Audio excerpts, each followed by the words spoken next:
सहनावतु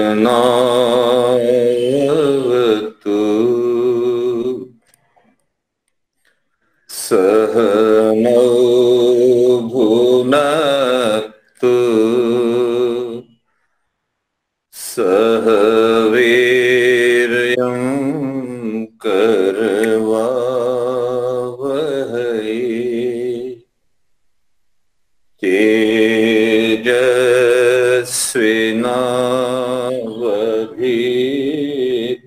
तेजस्विनावधीतमस्तु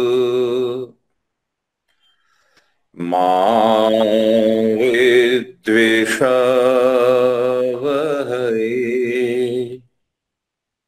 ओम शांति शांति शांति। सभी को नमस्ते।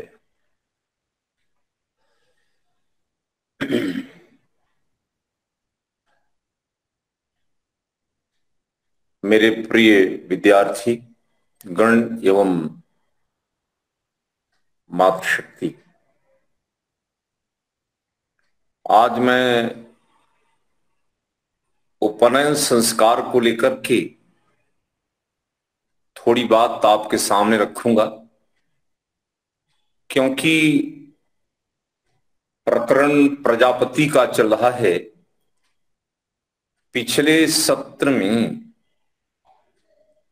हम सब लोगों ने गर्भाधान संस्कार के विषय में लगभग 4 सत्रों में जो कुछ शिक्षा प्राप्त करनी थी, कम अधिक मात्रा में प्राप्त की है। शेष आप अपने स्वाध्याय से उसको बढ़ा सकते हैं। थोड़ी सी बात मैं उपनयन संस्कार के विषय में रखूंगा कि उपनयन संस्कार किस लिए, क्यों, महत्व आदि इसका क्या है, और आज समाज जीवन में इस संस्कार का लोप हो गया, तो इस संस्कार को अच्छी प्रकार से समझने के लिए थोड़ा सा संक्षिप्त रूप से मैं उपनयन संस्कार के विवेचनात्मक पक्ष को रखने का प्रयास करूंगा। उपनयन संस्कार और वेदारंभ संस्कार दोनों परस्पर बहुत निकट के संस्कार हैं। कर्णवेद संस्कार के बाद उपनयन संस्कार का क्रम है। लगभग 5 वर्ष, 7 वर्ष, 8 वर्ष में उपनयन संस्कार करने का विधान है। अब तो मात्र सांकेतिक रह गया। पहले तो गुरुकुलों में उपनयन पहले करवाना होता था, इसके बाद फिर वेदारंभ संस्कार का मतलब विद्या का अध्ययन प्रारंभ किया जाता था। गुरुकुली शिक्षा प्रणाली में उपनयन संस्कार का बहुत महत्व है। बिना उपनयन संस्कार किए प्रवेश नहीं मिलता सभी को, चाहे वो बेटी हो या बेटा, किशोर हो या किशोरी हो। उपनयन संस्कार तो होता ही था और होना ही चाहिए। उपनयन संस्कार के बिना किसी भी प्रकार की विद्या प्राप्ति के लिए प्रवेश निषेध था, क्योंकि ये उपनयन उप का मतलब समीप, नयन का मतलब ले जाना। किशोरी हो या किशोर हो, बालक हो, बेटी हो, अब आचार्य के पास ले जाना हो या आचार्य के पास, ले जाने के पूर्व उपनयन संस्कार अनिवार्य है। जैसे मैंने कहा, नाम ही अपने आप में अर्थ को प्रकट कर रहा है। उप का मतलब समीप, नयन का मतलब ले जाना। बालक को गुरु पितृकुल से लेकर के गुरुकुल में ले जाना, और उपनयन संस्कार को कराने का तात्पर्य कि अब माता पिता अपने बेटी अथवा बेटे को आचार्य अथवा आचार्य के समीप रख करके संपूर्ण सांगोपांग शास्त्रों की शिक्षा प्राप्त करवाने के लिए छोड़ आते थे। कम से कम एवरेज 20 वर्ष तक गुरुकुल में बेटी और बेटा रहते थे। 5 वर्ष से गए तो 20, 2-4 वर्ष का अंतर, बाकी एवरेज 20 वर्ष तक तो गुरुकुल में रहना है, सारी विद्याओं को सीखना, जिसमें चारों वेद आ गए, अंग आ गए, उपांग आ गए, ब्राह्मण ग्रंथ आ गए, मतलब कोई ग्रंथ बाकी नहीं। आयुर्वेद है, पुराण है, नाराशंसी है, जितने भी शास्त्र हैं, 31 प्रकार की स्ट्रीम्स हैं, धाराएं विद्या की। एक ब्रह्मचारी को या ब्रह्मचारिणी को इतने प्रकार की विद्याओं को सीख करके गुरुकुल से आना होता था वापस। और माता पिता एक बार गुरुकुल में छोड़ आए तो वापस मिलन नहीं है, मिलने नहीं जाना है, कोई कम्युनिकेशन नहीं। माता पिता पितृकुल से गुरुकुल का कोई कम्युनिकेशन बच्चे का नहीं है।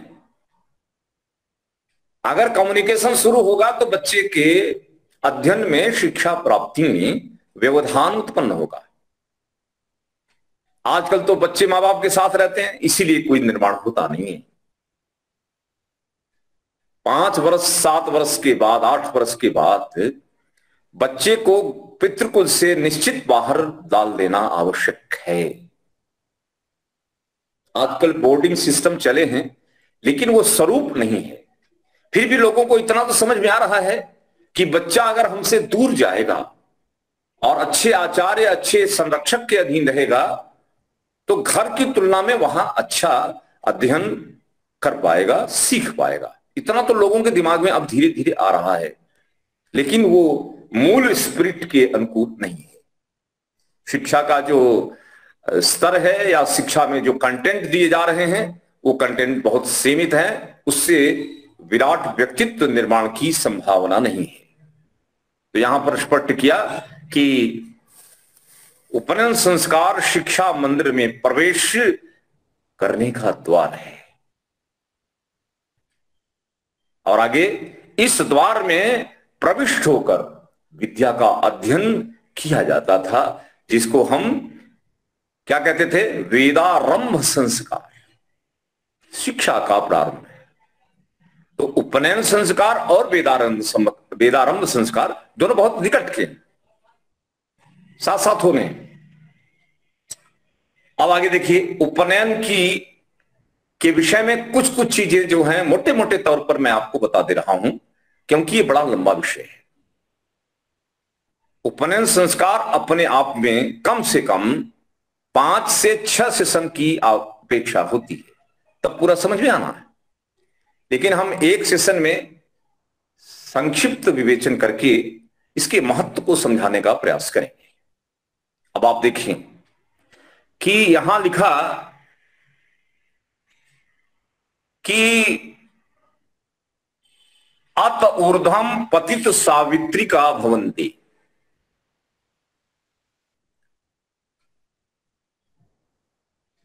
जो 8 वर्ष तक अपने बच्चों का उपनयन संस्कार नहीं कराते, ध्यान दीजिए, इतना महत्वपूर्ण है ये 3 धागा नहीं है, ये बहुत बड़ा अपने आप में एक सिंबल है, जिस सिंबल से जो शिक्षा मिलती है वो बहुत ही सारगर्भित है। यहां कहा कि अत ऊर्ध्वम पतित सावित्रिका भवंती, जिसका उपनयन संस्कार नहीं होता उसे पतित माना जाता था। मानव जन्म मिल गया हो और उपनयन संस्कार न हो तो उसको समाज में, गुरुकुल में, आचार्य कुल में कोई प्रतिष्ठा नहीं थी। बीच के काल में क्या हुआ कि बेटियों को तो बंद कर दिया, पूरा का पूरा बंद कर दिया, यज्ञोपवीत बंद, और आगे चल करके जाति के आधार पर हो गया कि इनको मिलेगी इनको नहीं मिलेगी। वेद कह रहा है मनुष्य का बच्चा हो, बस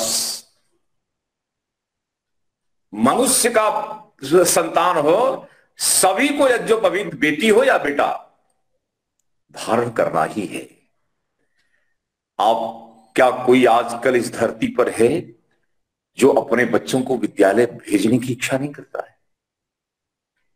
आप शिक्षा के लिए अगर बच्चे को विद्यालय भेजना चाहते हैं तो उपनयन संस्कार तो कंपलसरी है सभी को। इसका वर्ण से कुछ लेना देना नहीं है। बच्चा अभी जो विद्यालय में जा रहा है उसका कोई वर्ण नहीं होता है। वर्ण का निर्धारण 25 वर्ष की पूरी शिक्षा प्राप्ति के बाद होता है। प्रारंभ में ही तुम ये हो, तुम ये हो, तुम ये हो, इस प्रकार का वर्गीकरण करके बच्चों के दिमाग में जो जहर डाला जा रहा है, इसलिए राष्ट्र विभाजित विघटित होता जाता है। ध्यान दीजिए, बच्चे के पढ़ने के लिए वही शिक्षक चाहिए, वही व्यवस्था चाहिए। ऐसा नहीं है कि आईएएस का लड़का गाड़ी से आए और चपरासी का बच्चा चल के आए ना। एक प्रकार की व्यवस्था में दोनों रहेंगे, राजा का बेटा हो या तो फिर झोपड़ी वाला हो, दोनों के बच्चों को एक ही स्थान पर पढ़ना है और एक ही प्रकार की व्यवस्था में पढ़ना है। भेदभाव नहीं है। पहले से ही बच्चे के अंदर यह डालना है कि हम सब एक जैसे हैं, जिसको बोलते हैं वैदिक समाजवाद की शिक्षा। ये तो वैदिक समाजवाद की शिक्षा है। बचपन से ही बच्चे में डालनी है कि हम ऊंच नीच भेदभाव वाला दोष नहीं रखना है। खाना एक समान, पहनना एक समान, कपड़ा एक समान, शिक्षक एक समान, व्यवस्थाएं एक समान, सब समान। क्या मतलब? समानता का पाठ। इसको बोलते हैं, ये वैदिक साम्यवाद है। ये नास्तिकों का नहीं है, मार मार करके जबरदस्ती समान करना ना। पहले से ही पाठ पढ़ाओ और फिर जब 25 वर्ष का बालक पक जाए, जब शिक्षा पूर्ण हो जाए, तब उसी के अनुसार विभाजन होता है। जिम्मेदारी का विभाजन है। ये जातिवाद और वर्णवाद और ये भेदभाव के लिए नहीं है। ये अपने अपने आजीविका प्राप्ति के लिए योग्यता के अनुसार कार्य का वितरण है। ये कार्य का वितरण न्यायपूर्वक है, आजीविका को लेकर के है। ये वाद विवाद के लिए नहीं है। लेकिन बड़े दर्द के साथ मैं ये कह रहा हूं कि इस राष्ट्र में, इस देश में वर्ण व्यवस्था के ठीक भावना को न समझने के कारण कुछ लोगों ने जनेऊ पहना, कुछ लोगों ने नहीं पहना, कुछ लोगों ने अधिकार से वंचित कर दिया, और परिणाम यह हुआ कि जो जनेऊ पहनने का अधिकार कहते हैं हम अधिकारी हैं, उनके बच्चे जनेऊ पहनते ही नहीं है। हाँ, उपनयन संस्कार कर दिया और हुआ नहीं कि उसको निकाला नहीं और टांग दिया। शर्म आती है। उपनयन संस्कार है, लाज आती है। कोई कहेगा यारी तुम जनेऊ पहनते हो, तुम कौन से जमाने में जीते हो? और यहां पर सीधा सीधा क्या कहा? पतित सावित्रिका भवंती अत ऊर्ध्वम। जो व्यक्ति जनेऊ इस संसार में नहीं पहनता, जनेऊ उपनयन यज्ञोपवीत वही नहीं पहनेगा जो सन्यासी होगा। बाकी हर आश्रम में उपनयन संस्कार कराना और उपनयन पहनना अनिवार्य है। चाहे बेटी हो, बेटा हो, पत्नी हो, स्त्री हो, पुरुष हो, सबको पहनना अनिवार्य है। उसका इतना व्यापक अर्थ है कि जब अर्थ समझ में आएगा तो आदमी उतारेगा ही नहीं, लेकिन उसका अर्थ समझ में आता नहीं है और बोल देंगे यह पवित्र हो जाएगा इसलिए हमने हटा दिया, हम व्रत का पालन नहीं करते इसलिए हमने हजरे को उतार दिया। वाह रे मानुषो, धन्य हो, धन्य हो। ये कोई तर्क है कि अपनी शिखा और अपनी यज्ञोपवीत को उतार करके इसलिए रख दिया कि आप हम सब व्रत का पालन नहीं कर सकते? ये तो कोई तर्क नहीं है, परिणाम कुछ नहीं। तो यहां पर स्पष्ट किया और आगे कहा,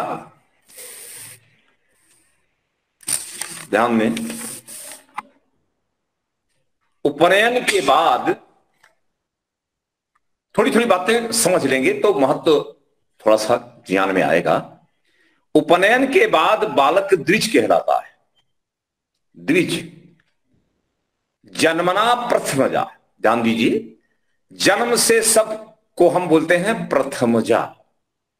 पहला जन्म सब का जो हुआ है वो सब हम प्रथमजा हैं। सब प्रथमजा, प्रथमजा सर्वे शूद्राहा, जन्मना सर्वे शूद्राहा, और जन्म से सारे शूद्र हैं, उसको प्रथमजा कहा है। माता के गर्भ से बाहर आना प्रथमजा है, प्रथम जन्म है। और क्या कहा, माता पिता से तो पहला जन्म हुआ, मैंने कहा ना प्रथमजा है। और वही बट्ठा संस्कृति की भट्ठी में जब पढ़ करके नयीन मानव बनता है, ध्यान दीजिए, गुरुकुल की भट्ठी में आचार्य के सानिध्य में जब पक करके महान बनता है, तब उसके बच्चे का नाम क्या हो जाता है? द्विज। द्विज का मतलब गुरु के गर्भ से दूसरा जन्म हुआ है। माता के गर्भ में प्रथम पहला जन्म, और आचार्य कुल में जब गया तो आचार्य के यहां जो जन्म लिया वो कौन सा जन्म है? द्विज, दूसरा जन्म है। और वो जन्म किसका है? वो तो संस्कृति का जन्म है, वो नवीन मानव बनने का जन्म है। मानव का निर्माण होने के बाद दूसरा नाम आंतरिक स्तर पर दिया गया। शरीर तो मां के पास से आ गया, लेकिन गुरु ने जो कोर बनाया, ज्ञान विज्ञान जो बच्चे के अंदर डाला, उस ज्ञान के आधार पर, संस्कारों के आधार पर, संस्कृति के आधार पर बच्चे को कहा गया क्या? जाओ, आज से तुम द्विज हो गए, प्रथम जा से तुम द्विजा हो गए, द्विज हो गए। तो हम तो जन्म से शूद्र ही थे। ब्राह्मण का बेटा हो, क्षात्र का हो, वैश्य का हो या शूद्र का हो, चारों के जन्म से बच्चे सबके शूद्र हैं। शूद्र का मतलब होता है कि जिसके पास ज्ञान नहीं है। और जब मां ने सिखाया, पिता ने सिखाया, गुरु ने सिखाया, ज्ञान बढ़ता गया, ज्ञान बढ़ता गया, तो फिर क्या होता गया? बोलो, ज्ञान, ज्ञानगत जन्म है। वो विद्या के द्वारा प्राप्त जन्म है, वो तो अध्यात्म की दृष्टि से जन्म है। इसलिए ध्यान दीजिए, शरीर महत्वपूर्ण नहीं है कहां से आई, लेकिन शरीर के माध्यम से आचार्यों ने या आचार्य ने जो संस्कार डाले, उन संस्कारों के माध्यम से जो महानता, योग्यता बच्चे की बनी है, इस आधार पर हम क्या कहेंगे कि बच्चे का दूसरा जन्म गुरु के गर्भ से हो गया। इसलिए कहा जन्मना जायते शूद्रहा। मनुस्मृति में स्पष्ट किया कि बालक का दूसरा जन्म कौन सा है? जन्मना जायते शूद्रः संस्कारात् द्विज उच्यते। जन्म से तो सभी शूद्र पैदा होते हैं, ये पूरे देश को सिखाओ। ब्राह्मण का बच्चा जन्म से शूद्र है, क्षत्रिय का बच्चा शूद्र है, वैश्य का बच्चा भी शूद्र है।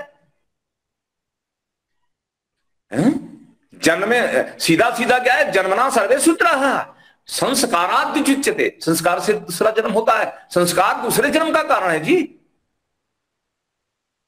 ब्राह्मण के बच्चे के अंदर संस्कार नहीं, शूद्र है। जन्म से कोई महान थोड़ी होता है। भारत को बर्बाद कर दिया, गर्त में डाला है। ये गर्त में डाला गया है। मिथ्या अवधारणाओं ने हिंदू समाज के चिथड़े चिथड़े कर डाले हैं। सही स्पिरिट को न समझने का दुष्परिणाम हो रहे हैं। इनको पढ़ना है, इनको नहीं पढ़ना, हम निर्णय करेंगे। स्त्रियों को वेद नहीं पढ़ना, शूद्रों को वेद नहीं पढ़ना। पढ़ लिया अगर तो कान में क्या शीशा पीस करके डाल दो। अगर शूद्र का बच्चा अगर वेद पढ़ता है तो कान में शीशा पीस कर डाल दो, जवान काट लो अगर वेद पढ़ता है। क्या बात है। स्त्रियों को कहा गया आप तो वेद मंत्र करने का, गायत्री मंत्र से प्रभु उपासना का अधिकार नहीं है। क्या है, स्वयं न पढ़ना है न दूसरों को पढ़ने देना है। परिणाम आधी जनता हमारे देश की मां जो निर्माण करती है, उस मां को भी समाज के कुछ तथाकथित अग्रणियों ने पढ़ने का अधिकार छीन लिया। परिणाम महान पुरुषों का निर्माण बंद हो गया। 50% को पढ़ने नहीं दिया गया। बाकी वाले समाज को कहा नहीं तुमको तो जन्म सिद्ध अधिकार नहीं है, वेद पढ़ने का अधिकार तो किसी को है ही नहीं है। सारी प्रजा को अंधा बनाने का पाप जिसने भी किया भगवान कभी क्षमा नहीं करेंगे। इसलिए यहां पर कहा कि संस्कारों के बिना मनुष्य मनुष्य बनता नहीं। मनुष्य की मनुष्यता संस्कारों से होती है, ऐसे नहीं होती। ये हाड़ मास मनुष्य नहीं है। मनुष्य आत्मा के अंदर उत्तम प्रकार के वैदिक संस्कारों के संस्कृत स्वरूप का नाम है। संस्कार मनुष्य होता है, संस्कार ही व्यक्तित्व होता है। Personality that is because of संस्कार। अच्छे संस्कार डाल दिए, उन संस्कारों से उत्तम कर्म करने वाला महान व्यक्ति होता है। संस्कार शिक्षा के माध्यम से अच्छे अच्छे प्रकार के ज्ञान विज्ञान से माता पिता आचार्य अपने बच्चे के अंदर चार्ज कर दें, आविष्कृत करें। संस्कारों ध्यान दीजिए, एक बड़ा सुंदर दृष्टांत दिया जाता है। आयुर्वेद में संख्या विष होता है, जिसको संस्कृत करके अमृत बना दिया जाता है। संस्कार से संख्या को अमृत बनाना। ऐसे ही एक सामान्य बच्चा जो शूद्र के जैसा आ रहा है, उसको क्या बनाना बोलो? अमृत आनंद, अमृत सुख प्राप्त करने के लिए उत्तम प्रकार के संस्कारों का संचरण कर डाला गुरु ने, माता ने और पिता ने कर डाला। परिवर्तन होता है व्यक्ति में, व्यक्ति को बदल डालना, दोषों का निवारण और उत्तम उत्तम प्रकार के ज्ञान विज्ञान का क्या करना बोलो? आधान करना, उत्तम संस्कारों का आधान और अविद्या आदि दोषों का निराकरण करना। इस शिक्षा और शिक्षा द्वारा दी गई संस्कारों का कमाल है। क्या कर दिया हमने, क्या से क्या हो गए, क्या थे क्या हो गए। 5000 वर्ष में इतना पतन तो नहीं हो सकता है। ये हुआ है। और ध्यान दीजिए, जंगली खूंखार शेर को भी क्या कहा गया बोलो? अहिंसा प्रतिष्ठायाम तत्सन्निधौ वैर त्यागः। अहिंसा व्रत को सिद्ध करने वाले व्यक्ति के सानिध्य में अगर कोई भी दुष्ट खूंखार राक्षस भी रहता हो तो कुछ काल में रहने रहते उसके अंदर भी परिवर्तन हो जाता है। खूंखार अपराधी भी एक सज्जन पुरुष के रूप में परिवर्तित होता है। यह है संस्कारों का कमाल, महिमा है। बदल जाता है आदमी। उपनयन संस्कार का अभिप्राय क्या है? माता पिता अपने परिश्रम से बालक के जीवन पर ऐसे संस्कार डाल रहे हैं जिससे इस जन्म के संस्कारों के कारण नव मानव बने, नवीन मानव बने। मनुर्भव मनुष्य। क्यों? क्या जन्म से हम मनुष्य नहीं तो क्या जानवर पैदा हुए थे? नहीं। लेकिन फिर भी यहां पर वेद क्या कह रहा है? मनुष्य बनो, मनुष्य नहीं हो जन्म से, संस्कार से मनुष्य बनो। वेद की शिक्षा को प्राप्त करके मनुष्यता आपके अंदर आएगी। मनुष्यत्व एक विशेषता है जो शिक्षा के माध्यम से आती है।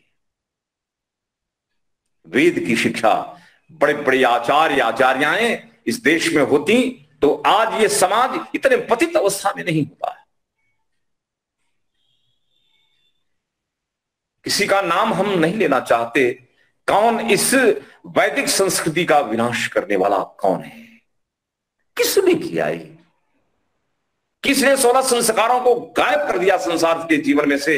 हिंदू समाज के जीवन में संस्कारों को किसने गायब किया है? और परिणाम अच्छे समाज के निर्माण की प्रक्रिया बंद हो गई। किसने किया ये? खोजो। अब उस पर अपराध लगाने से बेहतर क्या है? हम करेंगे, हम निर्माण करेंगे, हम संस्कृत भारत बनाएंगे, संस्कृत समाज बनाएंगे, अपने बच्चों को हम महान बना करके अपने खोई हुई प्रतिष्ठा को, भारत को फिर से दिलाएंगे। हम जगत गुरु बनेंगे, संस्कार के माध्यम से बनेंगे, और कोई रास्ता नहीं है। यहां क्या कहा? इस जन्म के संस्कारों के कारण नए मानव का निर्माण है। और आगे स्पष्ट किया, आचार्य के पास लाने का, आचार्य जिसका काम ही बच्चों को नया जीवन देना है, आचार्य का काम बच्चों को नई लाइफ का निर्माण, नए जीवन का निर्माण, नींव डालनी है, उन्हें नए नए सांचे में ढालना है। गुरु अपने जैसा अपने शिष्य को बना देता है। गुरु ढांचा है, सांचा है, और जैसा है वैसा अपने शिष्य को बना देता है। जैसा गुरु वैसा आचार्य का मतलब ही यही है कि अपने आचार्य पिता भी होता है, आचार्य मां भी होती है, आचार्य अपने गुरु भी होते हैं। मां चाहे तो अपने बच्चे को अपने जैसा बना दे। अच्छी हो तो बुरा, अच्छी अच्छी बनाए, बुरा बुरा बनाए। परिणाम अगर बुराई भरी है तो ढांचा कैसा बनेगा? ऐसा नहीं है। हम पहले अपने को ठीक ढांचे में ढालें, इसके बाद अपने बच्चे के निर्माण को अपने जैसा बनाएं। आचार्य का मतलब ही यही है कि शुद्ध ज्ञान देकर के अपने शिष्य को अपने जैसा बना देना। डुप्लीकेट आचार्य का निर्माण करना, महामानव का निर्माण करना, ये गुरुकुलीय परंपरा की विशेषता है। सब खत्म हो गया। अरबों खरबों रुपए लोग लगा करके बड़े बड़े विद्यालय बना रहे हैं, लूट रहे हैं समाज को। कोई व्यक्ति मनुष्य निर्माण की सोचता ही नहीं। प्रामाणिक अधिकारी बने, प्रामाणिक नेता बने, प्रामाणिक शिक्षक बने, प्रामाणिक डॉक्टर इंजीनियर बने, राष्ट्र के सारे प्रोफेशनल्स प्रामाणिक बने, सब खत्म। आगे क्या कहा ध्यान दीजिए। उपनयन संस्कार तथा अंतेवासी का अर्थ क्या है? मैंने कहा उपनयन का शब्दार्थ है समीप ले जाना। उप का मतलब समीप, नयन का मतलब ले जाना। विद्याध्ययन के लिए गुरु या आचार्य या आचार्य के पास ले जाना उपनयन कहलाता है। क्या है ये? यज्ञोपवीत। यज्ञोपवीत भी है, बिना यज्ञोपवीत धारण की। याद रखो, उत्तम कर्म करने का अधिकार वेद में नहीं है।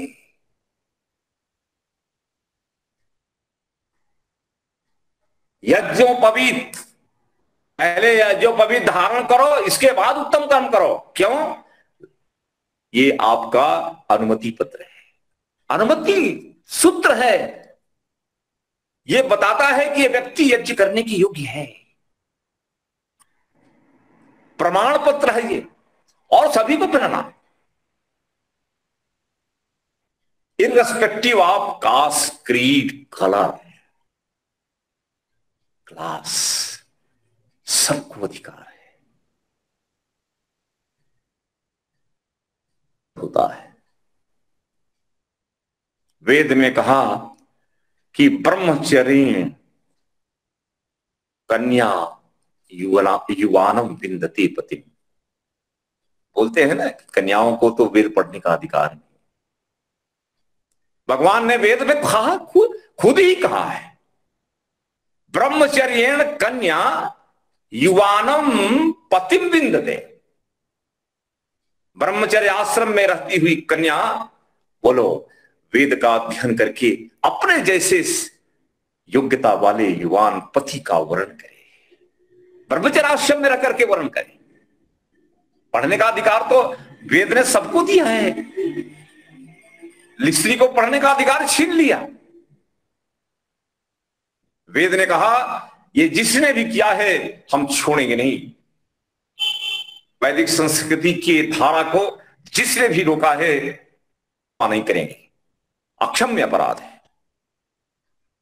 सबको, जिसको भगवान ने सूरत दिया तो सबके लिए है, और ये शरीर दिया तो सबको समान उन्नति प्राप्त करने का अधिकार जन्म से है। जन्माधिकार, जन्म सिद्ध अधिकार है। वेद सबका, जैसे सूरज सबका, पृथ्वी चांद सितारे सबके अपने हैं, ऐसे ही वेद सबका सहियारी संपदा है। आप कैसे उसको खास बना सकते हैं? तो सबको समान नहीं दी, आंखें नहीं दी, कान नहीं दिए है जी, वाणी नहीं दी, सबको दी है। सबको बोधि मंत्र पढ़ना है, सबको सुनना है। तत्चक्षुर्देव हितम पुरस्तात् शुक्रम उच्चरत पश्येम शरदा सतम जीवेम शरदा सतम श्रृणुयाम शरदा सतम प्रब्रवाम शरदा सतम अदीना हस्याम शरदा सतम भूयश्च शरदा सदा। सबको भगवान ने कहा पढ़ो, सुनो, पढ़ाओ, बोलो, सुनाओ, जब तक जियो तब तक वेद के ऊपर काम करो। सबको कहा, किसी व्यक्ति को स्पेसिफाई किया गया, स्पेसिफाई नहीं किया कि इसको पढ़ना इसको नहीं पढ़ना है। याद रखें, उपनयन का अर्थ है अपने आचार्य, अपने गुरु के सानिध्य में चले जाना, फिर वापस नहीं आना। कब तक? जब तक विद्याध्ययन पूर्ण होता नहीं है, तब तक माता पिता का घर नहीं देखेंगे, पितृकुल में वापस नहीं आएंगे। जब तक आचार्य कुल में पूरी पढ़ाई नहीं होती तब तक वापस नहीं आएंगे। ये है वैदिक परंपरा, महान पुरुष निर्माण की परंपरा है ये। बोले माता के गर्भ में बालक 10 महीना रहे और गुरु के गर्भ में 25 वर्ष 20 वर्ष रहे, 20 वर्ष गुरु के गर्भ में रहे, तब वहां से बाहर निकले। कैसा पका हुआ बच्चा निकलेगा? परिपक्व व्यक्तित्व होगा, आदर्श होगा, कोई पतन नहीं कर सकता। तो यहां पर कहा उपनयन का अर्थ गुरु के पास चले जाना। और आगे देखिए कितनी ऊंची उदात्त भावना एक मंत्र के माध्यम से यहां दी जा रही है। आश्वायनी गृह सूत्र के अंदर कहा है, गुरु व्रत करके बालक को आश्वासन दे रहा है। गुरु का आश्वासन अपने शिष्य के लिए, गुरु हो, आचार्य हो या आचार्या हो, बेटियों का गुरुकुल हो या बेटों का हो, दोनों आचार्य क्या कह रहे हैं? देखिए बच्चे अपने बच्चे को क्या कह रहे हैं जी, मम प्रतीते हृदय दधामि, मैं तुझे आज अपने हृदय में धारण कर रहा हूं। कितनी इमोशनल अपील है ये।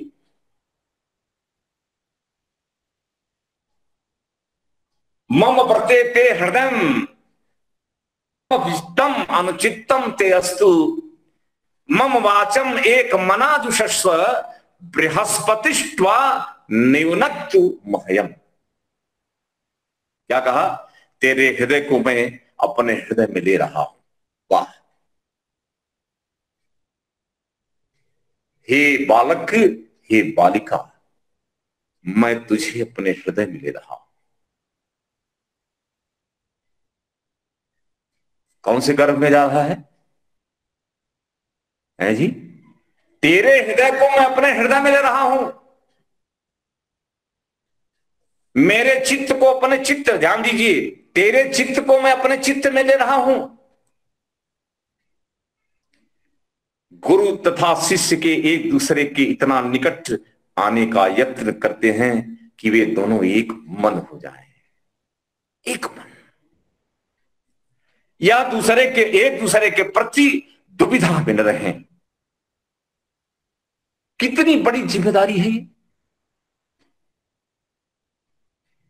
मम प्रत्यय ते हृदयम दधामि अनुचितम ते अस्तु मम वाचम एक मनाजुषस्व बृहस्पतिष्ट्वा नियुनक्तुमह्यम। क्या कहा बोलो? हाँ, मनुष्य में चित्त तथा हृदय, ये दो ही बहुत ही बहुमूल्य निधियां हैं। क्या क्या है बोलिए? यहां पर दो बातें कही गई हैं, चित्त तथा हृदय।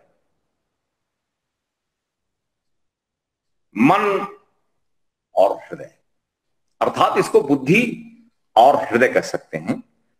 बुद्धि के विकास में गुरु का अपने शिष्य से साथ है। भाव हृदय का विकास, गुरु दोनों फैकल्टी को ध्यान में रखता है। बच्चे को क्रूर नहीं बनाना है और बच्चे को मूर्ख नहीं बनाना है। ज्यादा इमोशनल बनेगा तो मूर्ख बन जाएगा, ज्यादा अगर बुद्धि का विकास हो गया तो लुखा हो जाएगा। बोले हम न सूखा बनाने चाहते हैं न बहुत गीला बनाना चाहते हैं। हमारे विकास में समन्वय होगा, बुद्धि और भावनाओं का, हृदय और मस्तिष्क का समन्वय करके एक समग्रता का विकास होगा, एक महान व्यक्तित्व का विकास, जिसके अंदर भावना भी होगी और मस्तिष्क बुद्धि भी होगी। बोलो, इंटेलेक्चुअल इंटेलेक्चुअल सेंटीमेंट्स।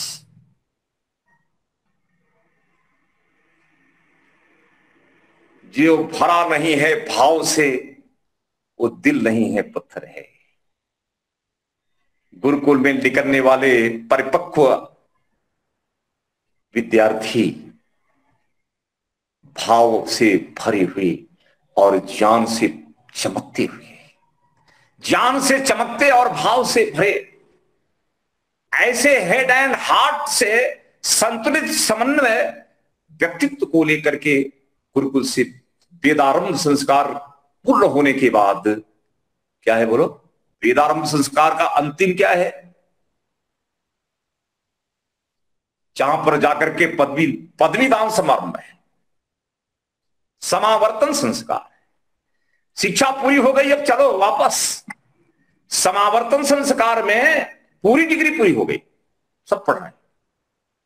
और वहां पर गुरु जी जो अपना उपदेश अपने शिष्यों को देते हैं कि जितना सीखा है उतना करना।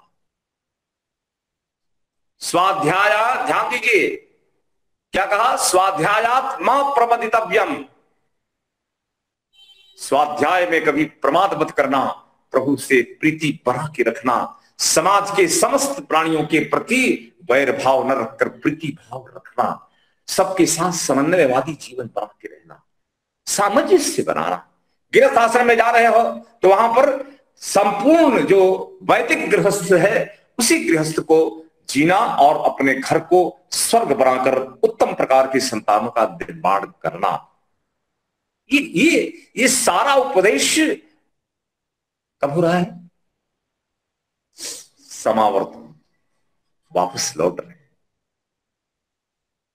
मानव निर्माण की इतनी सुंदर व्यवस्था विश्व में कभी नहीं, कहीं नहीं थी।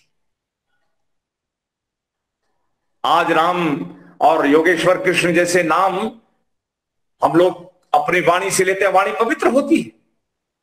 बोले ये दोनों किसकी प्रोडक्ट हैं? बोले गुरुकुल की प्रोडक्ट है। आचार्य के सानिध्य में रहने वाले महान पुरुषों की कैसे होते हैं आप देखो ना, इनका जीवन पढ़ो, आपको लगेगा ऐसे गुरुकुल में रहकर ऐसे लोग बनते हैं। और हम चाहते हैं कि हमारे देश में राम और कृष्ण आए, कहां से आएंगे? कोई आत्मा ही तो आएगी, और आत्मा को लाना हो तो आपके यहां गुरुकुल सिस्टम चाहिए।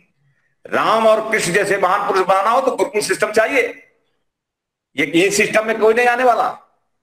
यही बात यहां कह रहे ऋषि। तो यहां क्या कहा? गुरु शिष्य के प्रति प्रतिज्ञा करता है। ये गुरु की प्रतिज्ञा है अपने बच्चे के लिए, अपने शिष्य के लिए। क्या कि तेरा चित्त और तेरा हृदय, हेड एंड हार्ट, मैं अपने हाथ में ले रहा हूं। आगे क्या है? और आगे आने वाले जीवन के लिए तेरे दिमाग और दिल के सही निर्माण की जिम्मेदारी मैं स्वयं अपने हाथ में ले रहा हूं। ये मेरी प्रतिज्ञा है, मेरा कमिटमेंट है। ध्यान देंगे, शिक्षा का उद्देश्य क्या इससे ऊंचा हो सकता है? राम रावण के सामने और राम सबरी के सामने। राम अयोध्या के राज्य छोड़ने की स्थिति में, राज्य प्राप्त करने की स्थिति में आप एक एक चीज पढ़ो तो पता चलेगा हेड एंड हार्ट के बीच कैसा सुंदर संगम है एक व्यक्ति के अंदर। सबरी के यहां रोए, रुदन हुआ है, पिता के जाने पर रोए, पत्नी के अपहरण हो जाने पर रोए हैं राम, पागल की तरह रोए।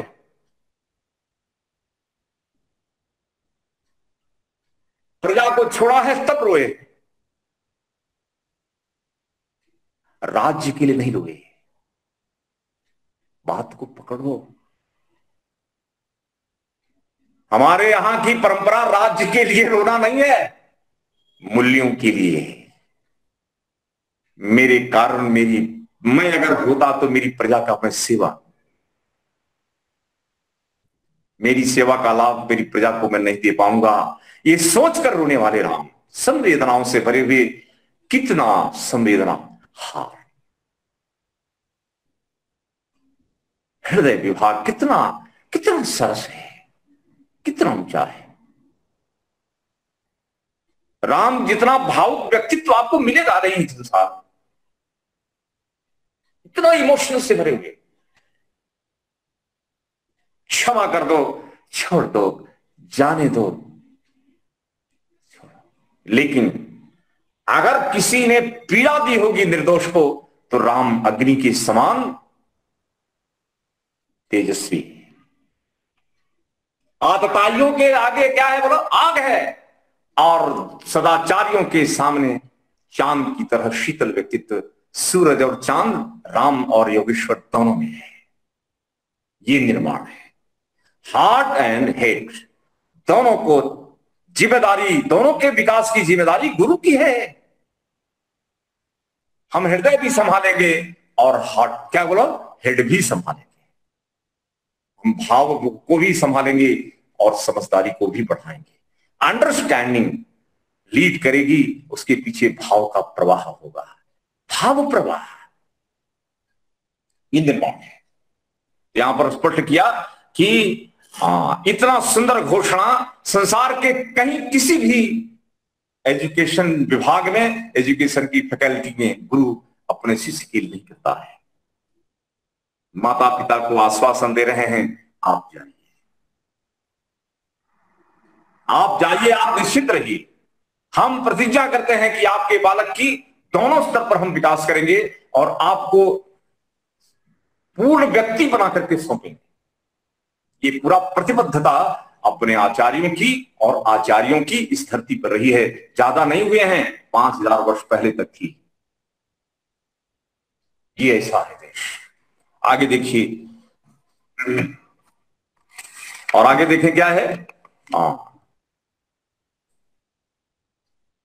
बालक को शिक्षा देने के लिए स्वीकार करते हुए गुरु क्या कह रहे हैं, ये तो कह दिया, अब आप सुनो। आचार्य उपनयमानो ब्रह्मचारिणं कृणुते गर्भवन्तः तम रात्रिस्तिस्रः उदरे बिभर्ति तम जातं द्रष्टुम अविशयन्ति देवाः।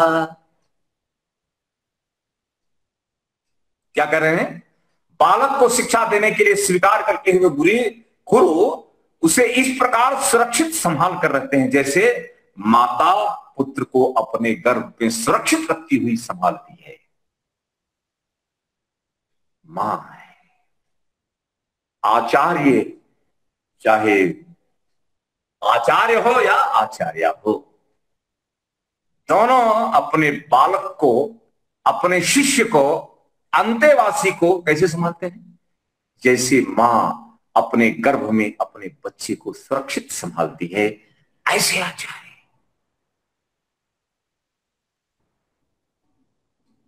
मैंने 4-5 साल एक विद्यालय देखा, गुरुओं से कोई मतलब ही नहीं है, बच्चा बने क्या बनता है, क्या कोई जिम्मेदारी नहीं है।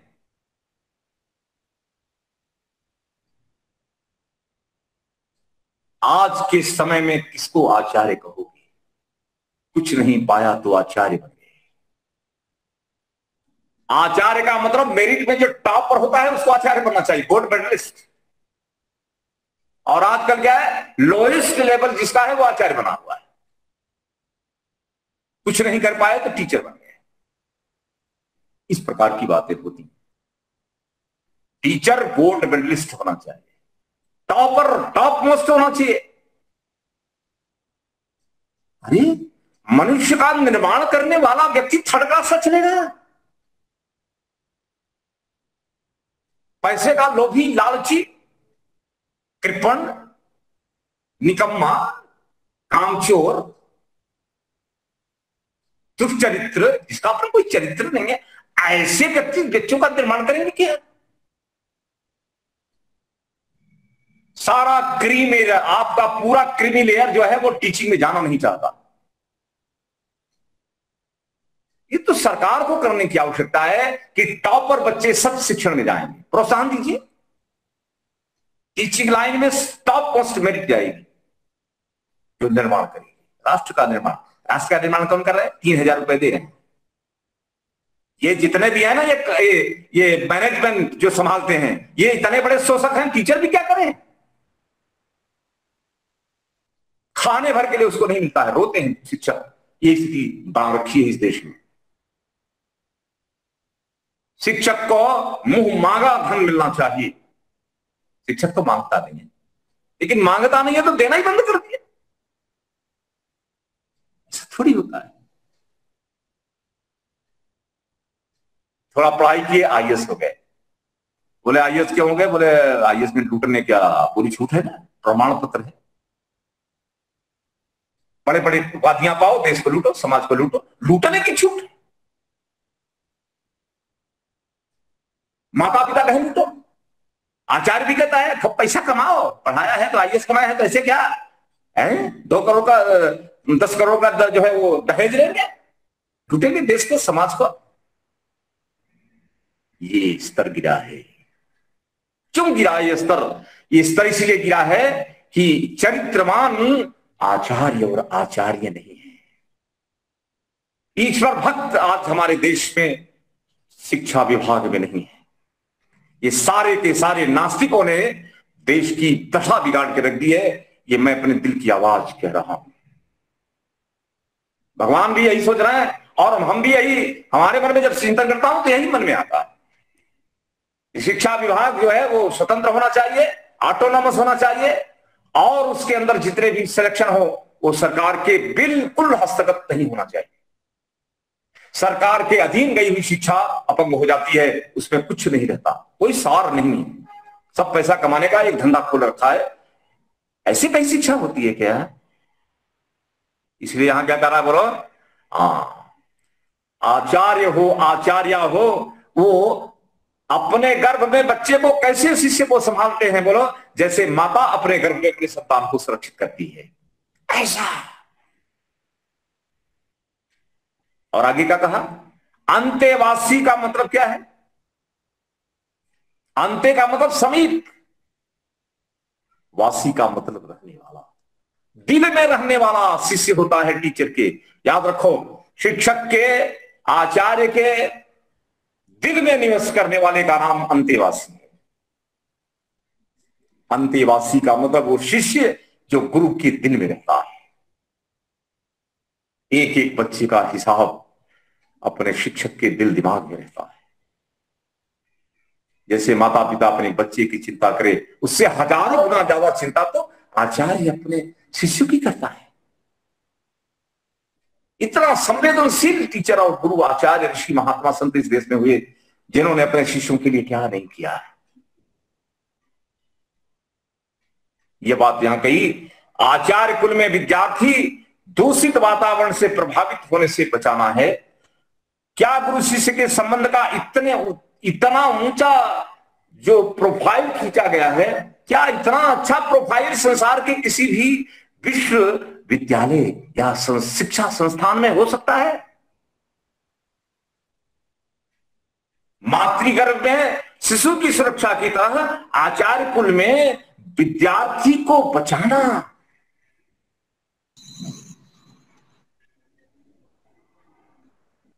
एजुकेशन, एजुकेशन को परिभाषित किया ऋषि ने। बोले क्या है एजुकेशन? बोले शिक्षा एक पदार्थ है जिससे व्यक्ति के अंदर ज्ञान की वृद्धि होती है, मन पर नियंत्रण बढ़ता है, धार्मिकता में वृद्धि होती है, ध्यान दीजिए, और क्या है, मॉरल, नैतिक जीवन ऊंचा स्तर बनता है, बुराइयां नष्ट होती है और अच्छाइयों का आना होता है। ये पूरा पैकेज जो है वो शिक्षा का है। ऐसा दोस्त को भरे और गुणों को भरे। ओम विश्वानि देव सवितर दुरितानि परासु यत भद्रम तन्न आसु। उत्तम प्रकार के गुणकर्म स्वभावों को भरना और जो निकृष्ट गुणकर्म स्वभाव है उसको हटाना, यही गुरु का काम, यही आचार्य का काम, यही शिक्षा का काम है, यही माता पिता का भी काम है। बुराइयों को हटा। अब यहां तो क्या बुराइयां भरी जा रहे हैं, भरे रहो बुराइयां, अच्छाइयों का तो नामो निशान नहीं है। बुरे का एक लबादा पिक्चर क्या बन गया, बोला बुराई का मॉडल बन गया। बुराई का मॉडल बना रहे हो जी, कौन सा पैकेज है ये? तो यहां स्पष्ट किया कि पुत्र माता के पेट में रहता है, ध्यान देना, पुत्र माता के पेट में रहता है, माता सांस लेती है तो गर्भ सांस नहीं लेता है।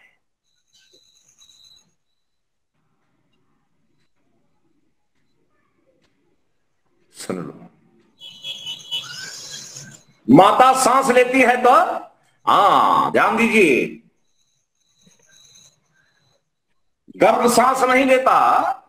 माता भोजन करती है तो गर्भ भोजन नहीं करता, लेकिन माता के सांस में उसकी सांस, माता के भोजन में उसका भोजन, माता के जलपान में उसका जलपान है।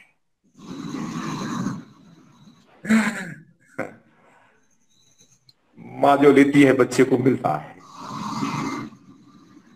यहां पर यही कहा, गुरु तथा शिष्य के बीच कैसा निकटतम संबंध है।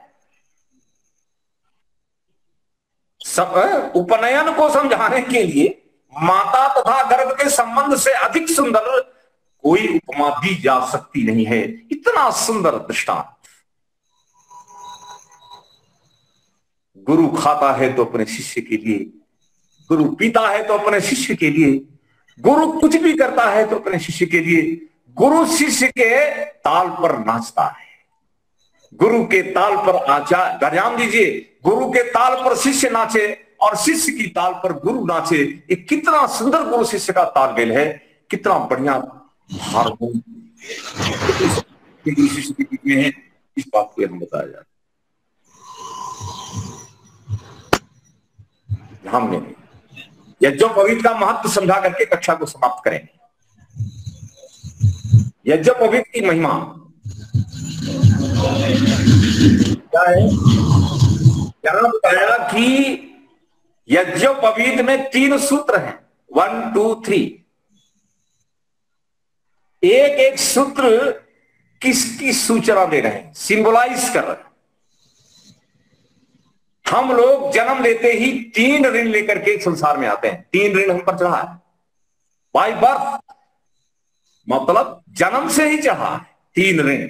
3 सूत्र ऋणों के सूचक हैं, इंडिकेटर, सिंबलाइज कर रहे हैं। बोले कौन कौन से हैं? बोले पहला ऋण क्या है? तो ऋषि ने बताया, बोले ऋषि ऋण है, फिर पितृ ऋण है और देव ऋण है। 3 ऋण तो हम जन्म लेकर के आ रहे हैं, जन्म से ही हमारे ऊपर चढ़ा हुआ है। तो जी आपने जो उपनयन यज्ञोपवीत धारण किया है, ये जिम्मेदारी भी है कंधे पर, कंधे पर लेना होता है। आपके हमारे सबके कंधे पर 3 ऋण चढ़े हुए हैं। ऋषि ऋण अर्थात हमको पढ़ाया गया है, हमको गुरुओं ने पढ़ाया है, पढ़ाएंगे। एक ऋण तो ये हम पर बना रहेगा, तो हम कैसे मुक्त होंगे? हम भी पढ़ाएं। क्या गुरु को पैसा दोगे क्या? ना, से होने का रास्ता ऐसा नहीं है कि पढ़ा दो और पैसा दे दो ना। पढ़ाओ, क्या कहा, बोलो पढ़ो और पढ़ा दो, ये है ऋण मुक्ति का रास्ता। अगर पैसा देने का विधान भारतवर्ष में नहीं था, ये प्रोफेशन जो है ना, पढ़ो और पैसा लो, पढ़ो और पढ़ाओ, पढ़ो पैसा लो, एक हाथ से पढ़ लो, दूसरे हाथ से पैसा दे दो, ये व्यापार है। पढ़ना है और पढ़ाना, सुनना और सुनाना, ये काम ऋण मुक्ति का रास्ता है। जैसे पिता ने हमें जन्म दिया, अगर हम गृहस्थ आश्रम में जा रहे हैं तो हम भी अपने पिता के समान पुत्र देकर संसार में जाएंगे। पुत्र के बदले तो पुत्री के बदले हम पुत्री देंगे, पुत्र के बदले हम पुत्र देंगे। पिता को पढ़ाने का पैसा नहीं देना है, पालने का पैसा नहीं देना है। जैसे पिता ने हमको बनाया वैसे हम भी पुत्र का, संतानों का निर्माण करेंगे। हमारा निर्माण हुआ। कांति भाई अपना माइक बंद कीजिए। आप इस दुनिया में रहते हैं, आप सांस लेते हैं, खाते हैं, पीते हैं, कितनी गंदगी वायु को, जल को, पृथ्वी को कितना गंदा करते हैं। इसको साफ नहीं करेंगे तो ऋण आएगा। तो ऋण करने के लिए क्या करो? हवन करो। यह चिता। तो 3 प्रकार के ऋण अगर हम संसार में जी रहे हैं तो हमारे ऊपर ईश्वर का टैक्स लगा हुआ है। हवन नहीं करेंगे तो क्या है बोलो? दोष लगेगा, ऋण चढ़ेगा। जीवन चल रहा है तो जीवन के कारण जो वायु, जल और पृथ्वी को हम मलिन कर रहे हैं, दूषित कर रहे, उसको हवन के माध्यम से अगर हम शुद्ध नहीं करते तो हम पर ऋण बना रहेगा।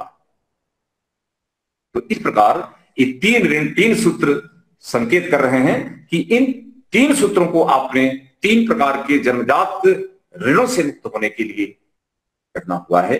और बाकी इसका बड़ा बृहद व्याख्यान है। इसको 1 कक्षा में, 2 कक्षा में करना बहुत कठिन होता है, लेकिन फिर भी सांकेतिक रूप से मैं आपको समझा दे रहा हूं। आप किसी को और को समझाना, इसके महत्व को समझें और समझाएं तो बड़ा अच्छा रहेगा। ओम द्यौः शांतिरंतरिक्षं शांति, पृथ्वी शांतिरापः शांतिरोषधयः शांतिः, वनस्पतयः शांतिर्विश्वे देवाः शांतिर्ब्रह्म शांतिः, सर्वं शांतिः शांतिरेव शांतिः, सा मा शांतिरेधि। ओम शांतिः शांतिः शांतिः। सभी को सप्रेम नमस्ते। सर्वे भुजो नमः। नमस्ते नमस्ते।